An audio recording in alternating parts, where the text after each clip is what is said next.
Right, now for the fifth part, we are going to do the scoreboard. So what the scoreboard's gonna be?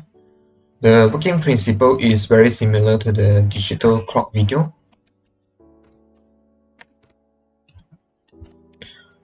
You want to count from not 1 to 1000, actually count from 0 to 9999. That is our intended range. And I decided to use 4 hex display here to do the display. Why not a 7 segment? Because it will kill my computer. It's very laggy. Alright, how does the hex display works? It can show 0 to 9 and A to F. There's a total of 16 states of output. Thus, it's called a hex display. And we want a mod 10 at every place, so we don't want the A to F. We only want 0 to 9. We only want 0 to 9. And this is our counter. This is a D flip-flop. And this is the reset. Reset condition is connected to the reset input, right? You can see I've connected it to the 8 and 2. 8 plus 2, 10.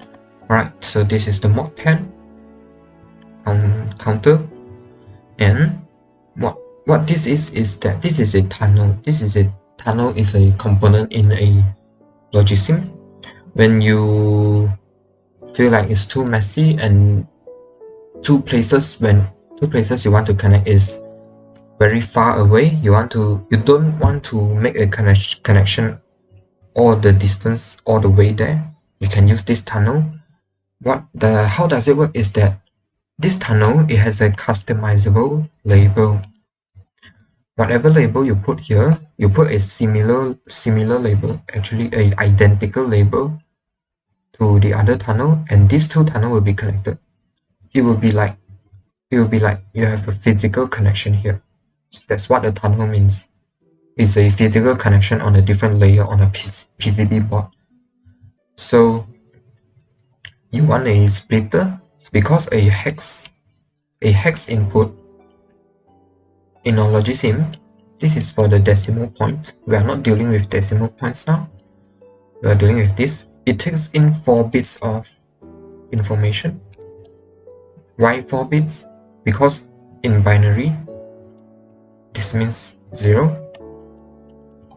This means 15, which is F in hex, which is 0 to F in hex.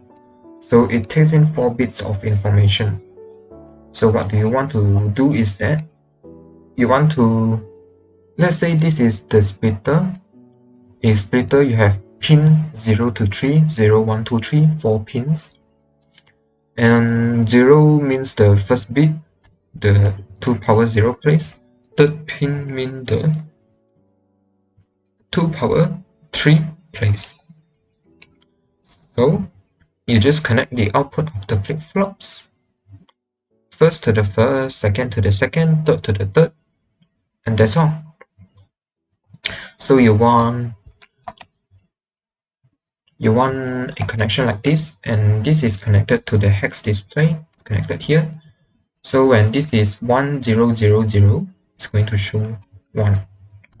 When this is 1001, it's going to show 9. And now we want to reset whenever loose is activated. So that makes 2 reset condition upon reaching 10 in decimal and when loose is high. So you need to use a OR gate on the reset condition. Reset if it is either mod 10, or reset if the clear score input is high. So there's 2 conditions that will trigger the reset. And now if you want 4 digits, you want 4 of this circuitry. You want 4 of this circuitry. And let's say this is the first unit of the counter. The second unit of the counter is not driven by this clock. the second unit of the counter is driven by the reset condition of this. So it's going to be the clock of the second unit. What this means is that the first unit counts from 0 to 9, and then only the second unit goes from 0 to 1. So there's a magnitude of 10. So actually, the first unit represents the ones, the second unit represents the tens, the third unit represents the hundreds, the fourth unit represents the thousands. That's what we want here. So there's only one clock input and clear score for all 4 units or 16 D flip-flops in this counter. Alright, now part 5 is done with. We are moving to part 6, controlling the spaceship. So how do we control the spaceship? We want the spaceship to be always in the region. We want it to be controlled by the keyboard. In the logisim keyboard input, the output is the SI code, the American Standard Communication. I forgot about the full name. Yeah, the SI code. I pronounce it as the SI code, but I don't think other people do, or they do. I don't know. Just be sure yourself, alright? For each key pressed. So the SI code is going to be presented in binary. Let's see. So you're going to use an AND gate to specify each key and to direct the key output to a shift register. So we are using a bi-directional shift register. But don't worry if you don't understand this part here first. It's going to be explained down here. So we are going to use a bi-directional shift register. It's going to look like this. All this here is D flip-flops. All this here. And they are gathered by this splitter here. They are gathered together to this LED. So to be more specific, this is your display. This is your flip-flops. To make it to be able to bi-direction, two-direction, meaning you want it to move either left or right. So you want a special circuitry of OR gates and AND gates, and you can see that they are interconnected. Okay, you see? Oh no, I made a major mistake here.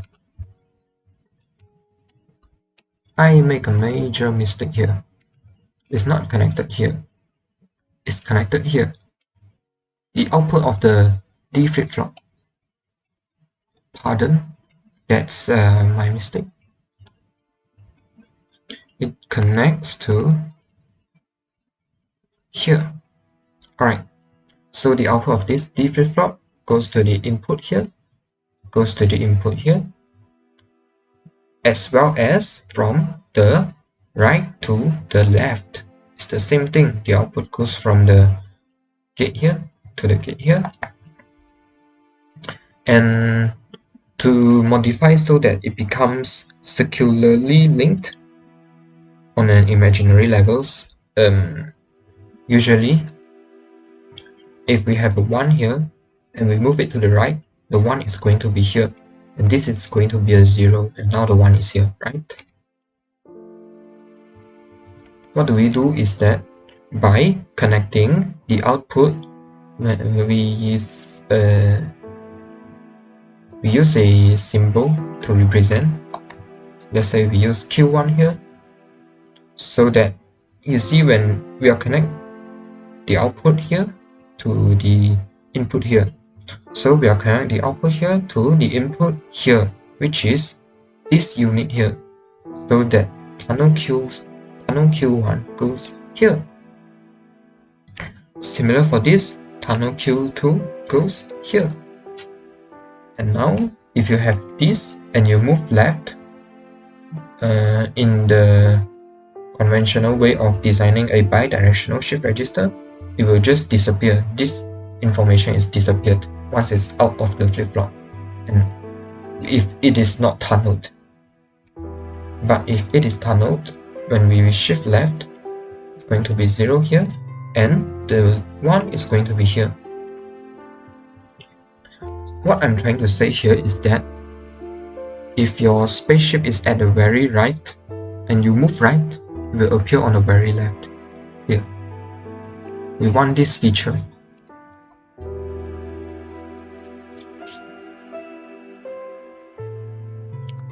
Alright, when I say I use the SI code and AND gates to specify each key, we will get to that later. We will get to that later in later parts. First, we are going to see on the losing condition. The losing condition is pretty simple. It's just comparing the result of spaceship location in this bunch of registers and the asteroid location on the 24th row. 24th is the last row of asteroids displaying. So let's say this is the 24th row and the asteroid is here and your spaceship is here too. It's going to be loose because you crash into the asteroid, right? So to get a loose signal, you want the user input 16-bit.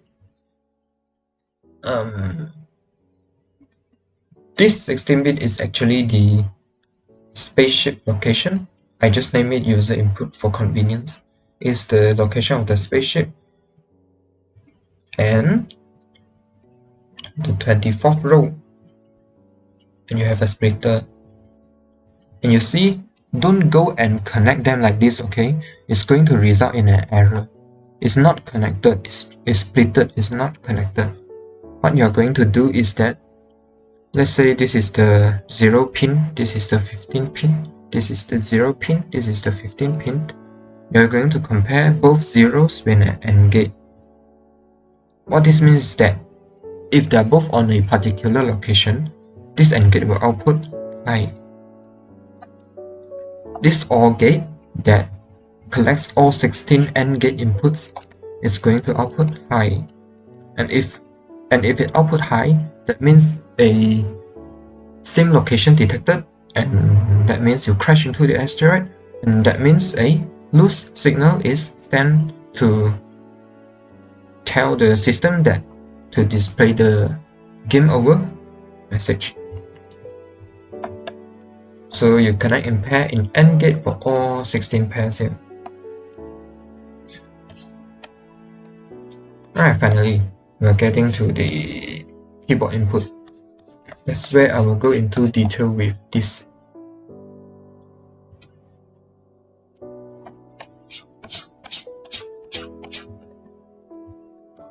Alright, the 8th part is the connecting the keyboard input. In logisim, this keyboard needs a control buffer to work. Why? Because we don't want the clock to be always ticking. We only want the clock here, clock of the keyboard, to operate whenever there is something inside the keyboard. So the logisim keyboard is very convenient. It has got two outputs here. The left one here, it lights up if there is something in the keyboard, there is some input from the user, it lights up. So when it lights up, the input of this control buffer goes to high and the clock can go through. And when the clock goes through, whatever key you press, let's say you press 1 here, 1 is currently in the buffer, and 1 is 48 in SI value, 48 is 110000 in binaries.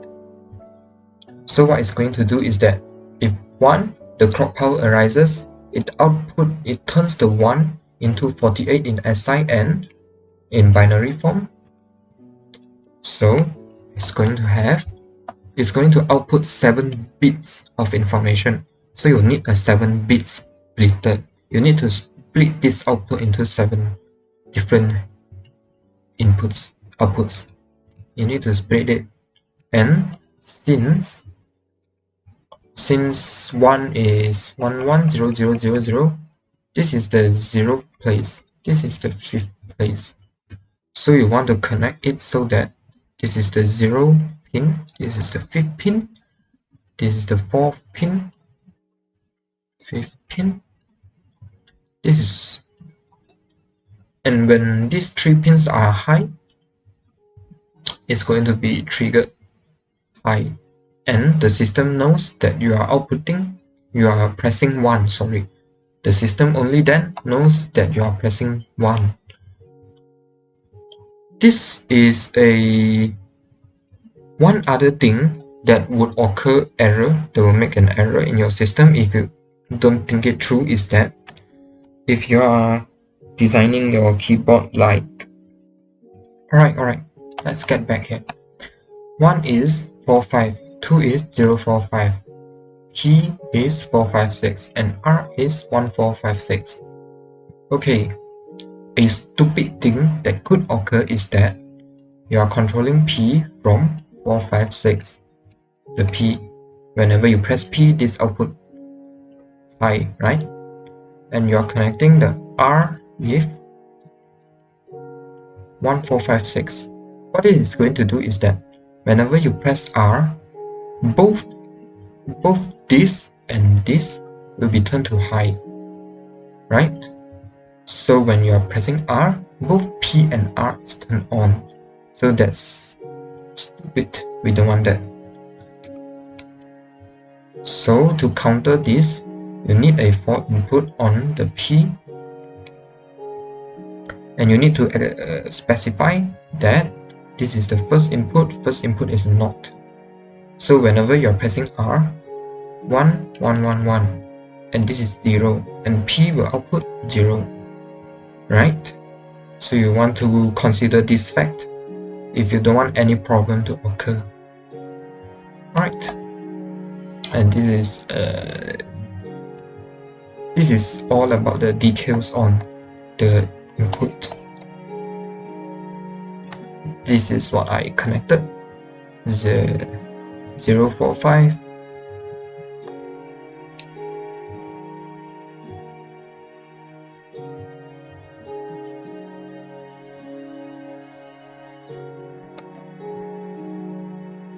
I think the connection is like this. You can try it out. Yeah, you can try it out. You can try it out yourself. I think it's correct.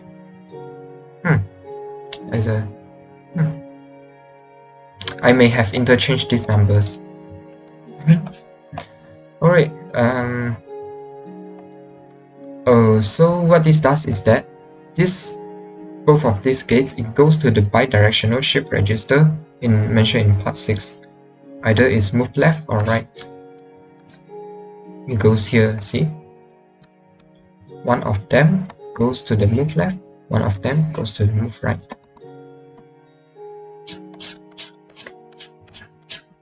And that's basically all about the thought process on this game.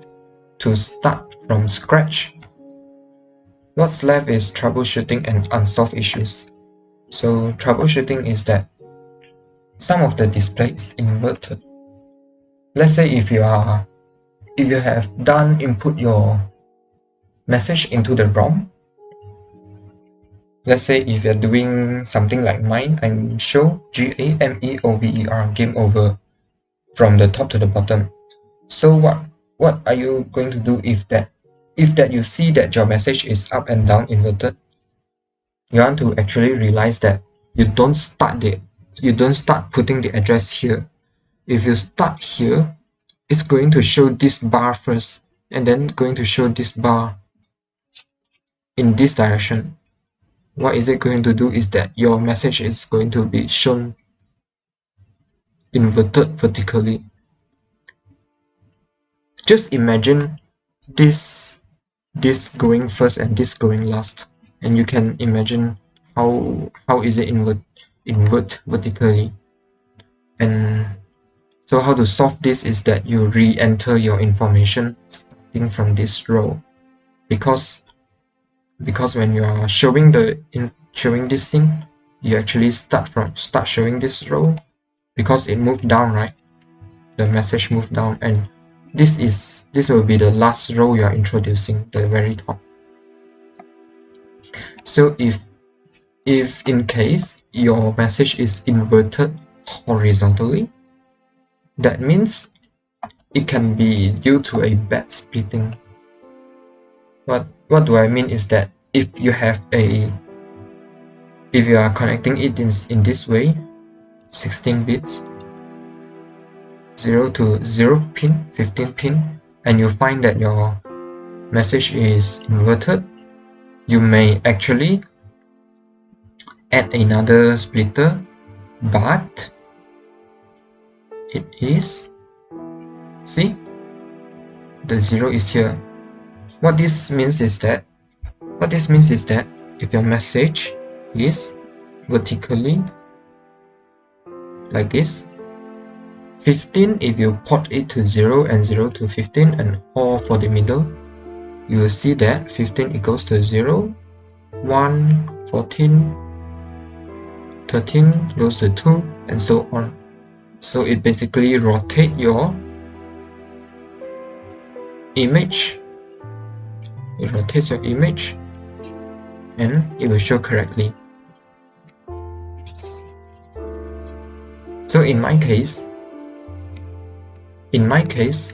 I've done a bad splitting and causes the message to be inverted. So you can see there's this splitter here, it has a 0 pin here and a 15 pin here. This splitter here, it has a 15, so you connect 15 to 0. So this is my ROM. This is my ROM. The output is tunnel losing. The tunnel losing goes here, goes from this splitter to this splitter and into the multiplexer. And it looks like this. My connection looks like this. Alright, some unsolved issues is that the losing condition can be activated somehow in the middle of game over. It's not at the starting few blocks. It shouldn't be even getting the losing condition again in the whole entire game over message when it's displaying that message. But somehow, if my spaceship crash with the game over alphabets, it's going to activate the circuitry again, and game over will be shown again somewhere in the middle, but not at the starting few lines of the message. And it would be nice if someone can help me fix it, because I have tried the counter, I've used control buffers, I've even tried to alter the losing condition here with a clear screen inverted inputs here. See, if the clear screen is high, the losing condition should never be activated again, but somehow it still got through, and that's a very weird condition. So I would appreciate if I'm sure there are people way smarter than my stupid brain here trying to figure out what's wrong, and it would be nice if people can help me correct this. Alright, there will be all on the details of the theory part